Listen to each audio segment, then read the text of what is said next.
Hello বন্ধু, সবাই কেমন আছো? আশা করি সবাই ভালো আছে। আমিও অনেক ভালো আছি, কারণ আমি আজকে বাড়ি ছিলাম। বাড়িতে একবার ফোন করলাম, বাড়িতে ফোন করে শুনলাম কেন আমার ঠাকুরদার খুব শরীর খারাপ।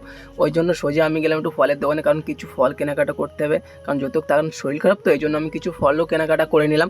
কেনাকাটা করার পরে দেখলাম কেনা আপেল, লেবু, বেদানা, কলা, আমার সব নিয়ে নিলাম।